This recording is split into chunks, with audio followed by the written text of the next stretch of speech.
children were nestled or snug in their beds, while visions of sugar plums danced in their heads, and Mamma in her kerchief and I in my cap had just settled down for a long winter's nap, when out of the lawn there arose such a clatter. I sprang from my bed to see what was the matter. Away to the window I flew like a flash, tore open the shutters and threw up the sash. The moon on the breast of the new fallen snow, given the lustre of midday to objects below, when what to my wondering eyes should appear but a miniature sleigh and 8 tiny reindeer, with a little old driver, so lively and quick, I knew in a moment it must be St. Nick. More rapid than eagles, his coursers they came.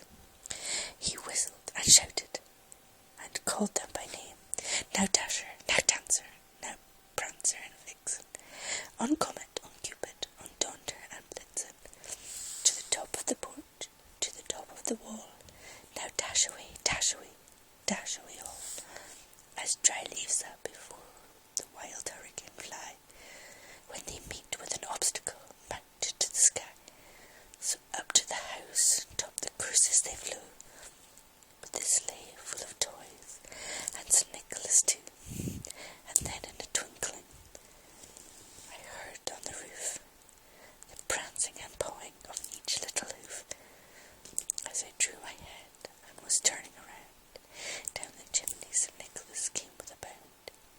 He was dressed all in fur, from his head to his foot, and all his clothes were all tarnished with ashes and soot.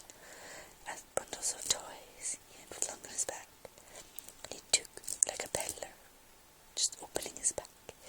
His eyes, how they twinkled, his dimples how merry, his cheeks were like glowing roses, his nose like a cherry, his droll little mouth was drawn up like a bowl, and the beard of his chin was as white as the snow.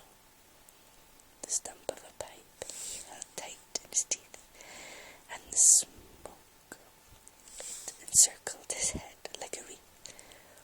He had a broad face and a little round belly that shook when he laughed like a bowl full of jelly. He was chubby and plump, a right jolly old elf, and I laughed when I saw him, in spite of myself. A wink of his eye and a twist of his head gave me to know I had nothing to dread. He spoke not a word, but went straight to his work, and filled all the stockings, then turned with a jerk, and laying his finger aside of his nose, and giving a nod, up the chimney he rose.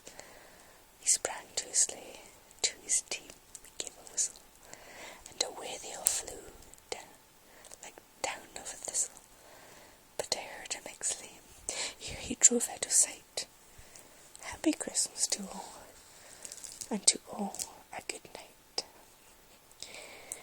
Happy Christmas, everybody.